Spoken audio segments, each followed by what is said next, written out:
everyone. Hello, my little dyslexia community. Norda is here and welcome in new episode of Real Talk with Norda. Today, my dear guest is Angelica. She's from Toronto, Canada. She was diagnosed in 1996 in the first grade with a learning disability and later on dyslexia. Her parents were the number one support even today. She works as project administrator in a constitution industry. In part-time, she's podcaster, photographer, voiceover actor, and speaker. Her hobbies are podcasting, road tripping, exploring the little cities, and camping.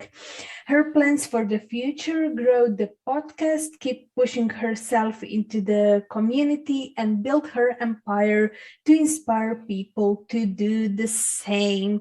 Hello, Angelica. How are you?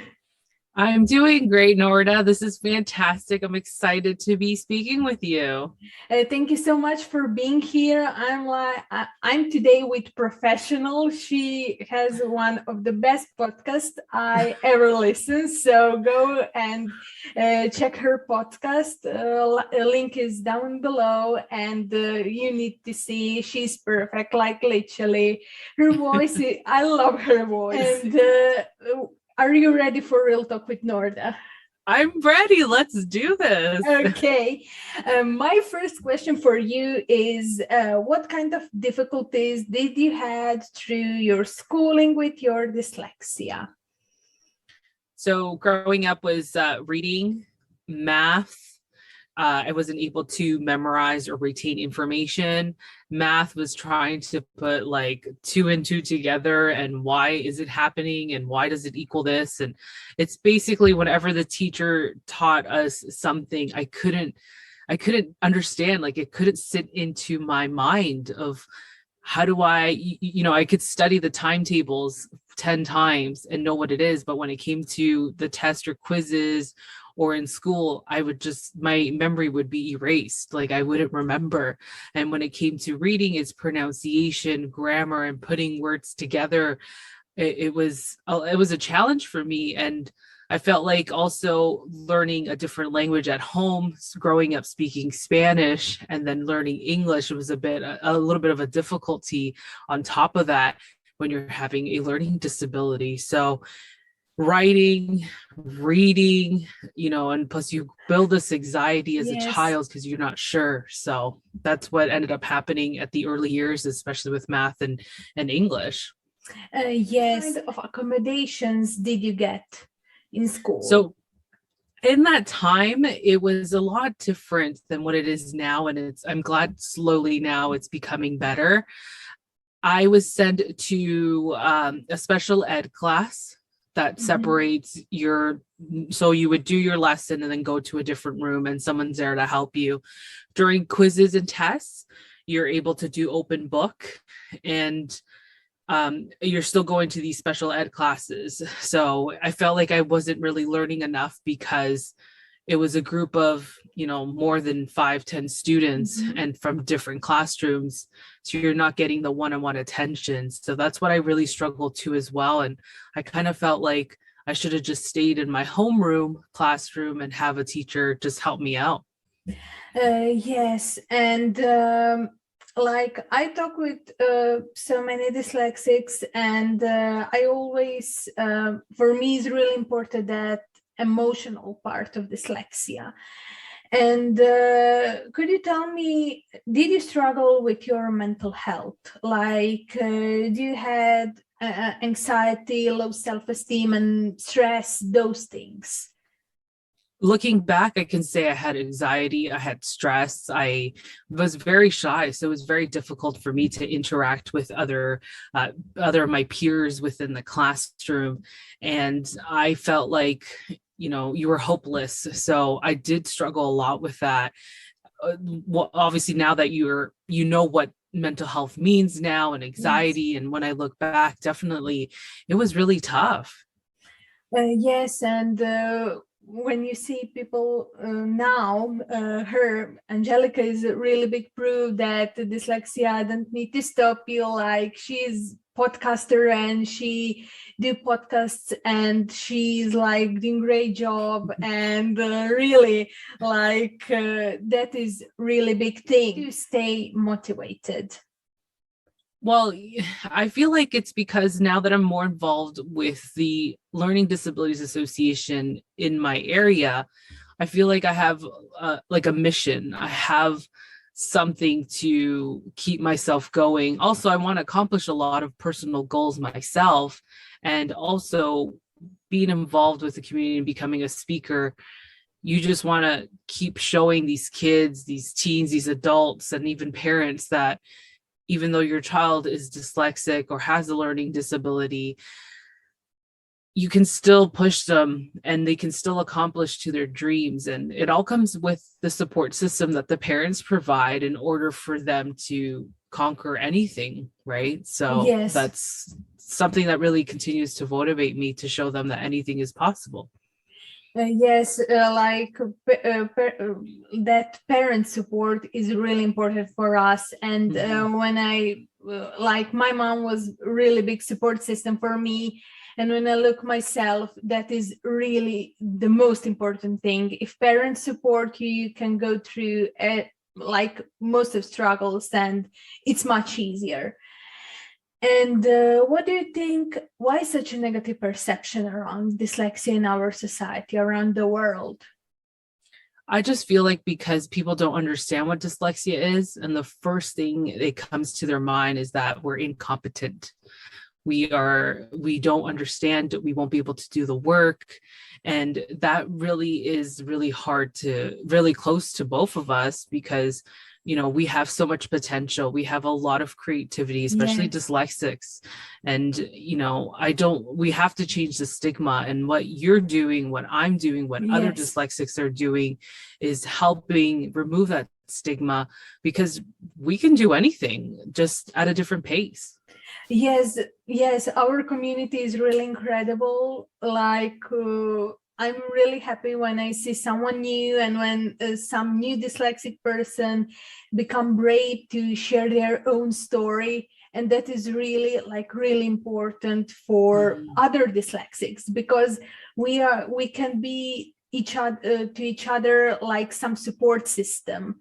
And that is like really important. And like, what we dyslexics need to do to change that negative perception for you, like, most important thing?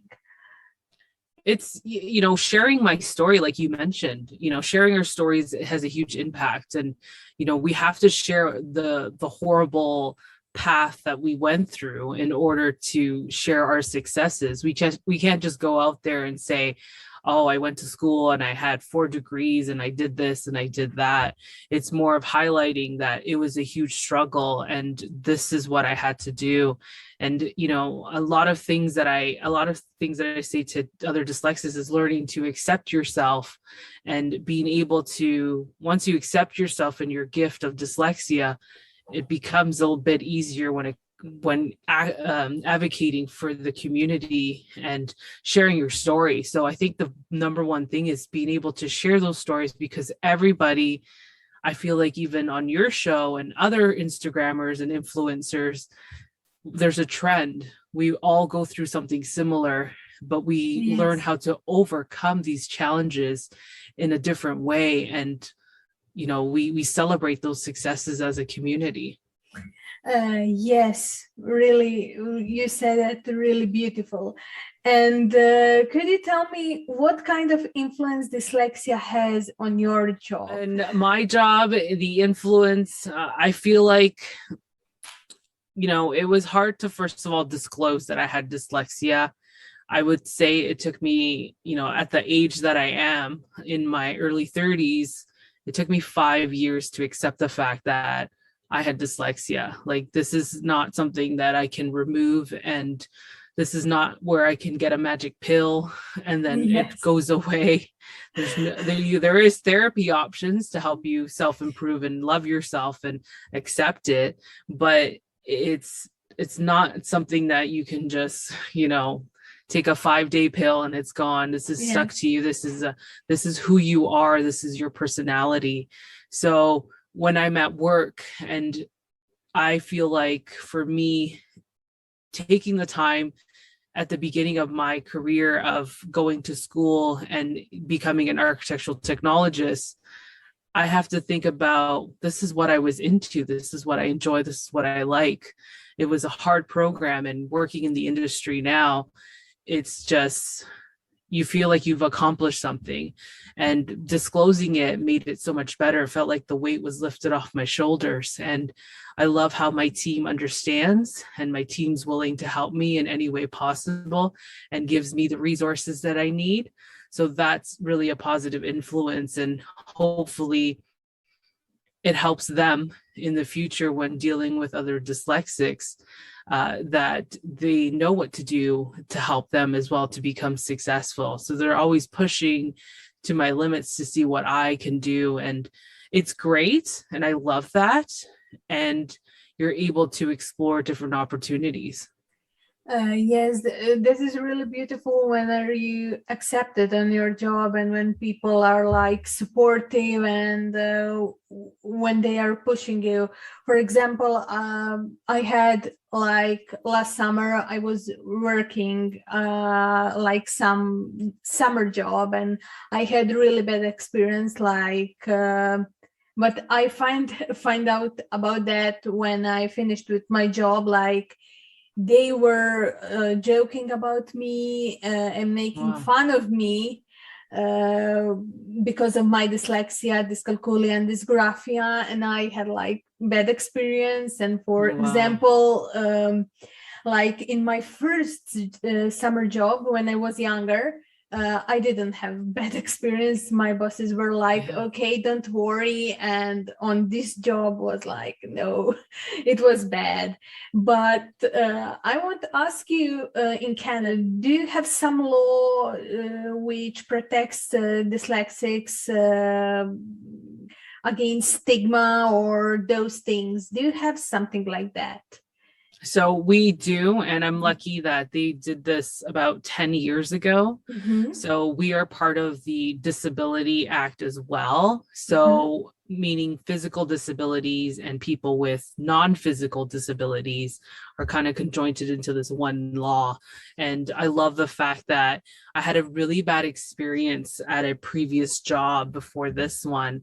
And I had to fight for my right. And I just didn't like how the whole team was managing and accepting my dyslexia. And I understand there's some positions that, in a really fast-paced environment, but I've worked in fast-paced environments really well with no problems. But this one particular job, I just didn't like how they handled things. So it was rough, and I had to source out online through our government pages to see what I can do. And I was entitled. I could have gone legally and would have been able to sue them, but I didn't want to, because again, it's more of like, you know what, karma's going to come back.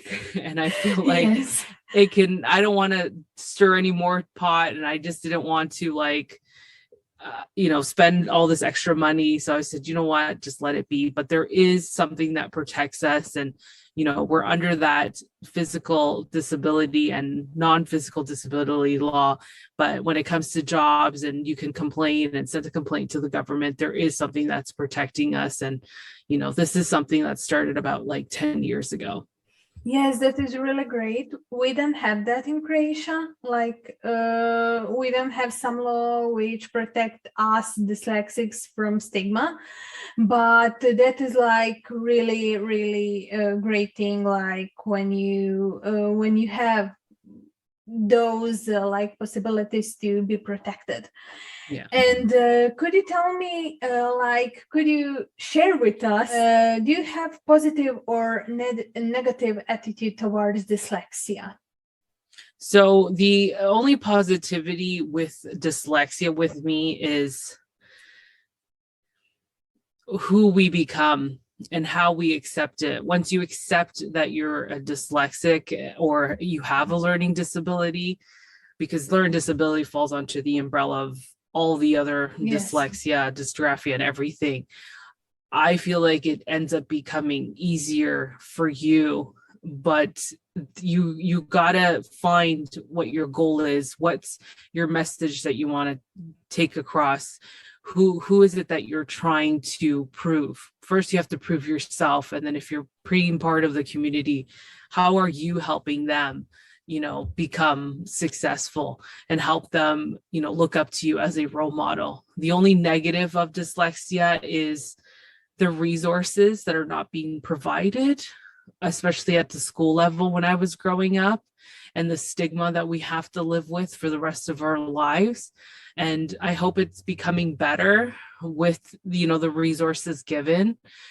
Today, I hope so. We're so much more advanced. I know 1996 there wasn't, and hopefully 2021 we're making some change. And the stigma, it's a huge negative impact for our community, and we need to switch it around. We need to, show off everybody who's dyslexia. I met people who were lawyers, people who are musicians, people who are in the same industry as me, people who have masters and bachelors in English, which I'm like, that's incredible. Yes. Yes, and you said that your biggest strength is creativity. Do you have other strengths, and could you share with us also some of your weaknesses? So my strengths, like I said, it was being creative. I'm able to, figure out also, instead of using a manual to build something, I can just put the pieces together and put it myself. And then I'll look at the manual every so often.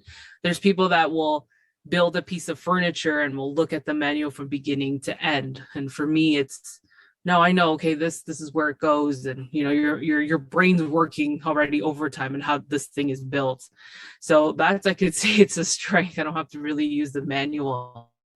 I'm able to, I'm very hands-on. So that's the biggest strength too, as well, being able to be taught visually how to do something with my hands, and I'm able to do it, no problem.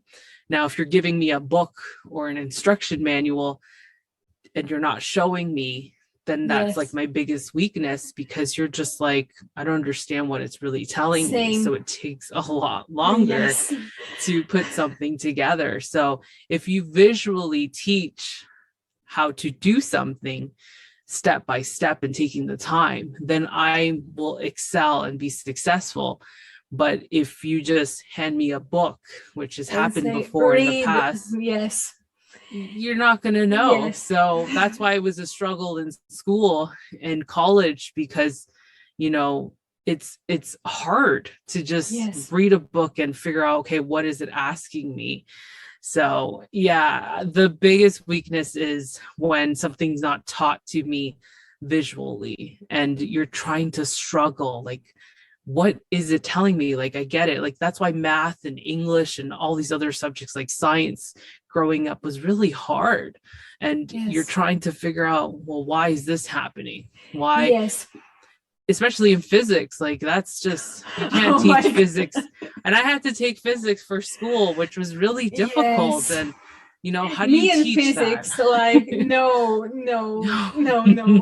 thank you. No, that is not my cup of tea. No, please. And we are on our last question for you. Could you share with us your message to our dyslexia community? What do you think? What is most important for us dyslexics?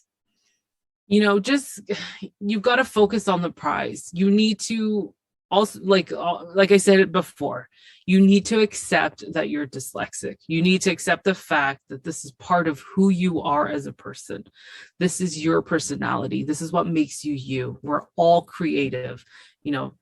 The fact that you have this show, the Real Talk, has really helped others understand and accept that we all have it, and life moves on. And once you accept it, which it took me a while, like I mentioned 5 years ago, things became a lot better, like mentally, physically, and emotionally. You're saying, okay, I have this gift. How do I continue on? How do I continue to pursue? What do I need to do to become successful? And you can become anything, really. For those who are thinking or trying to figure out, you can become anything. For those who are currently in our stages of our lives, like between you and I, you know, we have our careers and everything. You just got to keep pushing forward. We need to just not stop. And you know, just listening to other dyslexics is a big thing. Like I've listened to so many other dyslexics, and I don't focus on the movie stars because they don't really share too much of their story, and they don't really share the hardships, and they make it seem like, you know, the grass was greener and became an actor and then boom, right? that's it. You know, you have to listen to the real people, like, you know, Norda herself and all her guests, and there's so many influencers online, to really understand that everything's going to be okay. We were able to accomplish a lot. Yes, there's a lot of hurdles, but you can still do it. You can still accomplish your goals. The amount of people we both met combined is incredible. Yes. Yes. Thank you, dear Angelica, for telling your dyslexia story and sharing your dyslexia story with me and also with our dyslexia community. And I really wish you all the best, lots of success in the future. And I hope that your plans and wishes will come true. Thank you. And thank you for being part of our community. And thank you, everyone, for watching this Real Talk with Norda episode. Don't forget to share this episode with others and to share word about dyslexia, to spread the word about dyslexia, correct? And yes, see you in some other episode of Real Talk with Norda. And don't forget to stay positive and keep going. Bye. Exactly. Bye.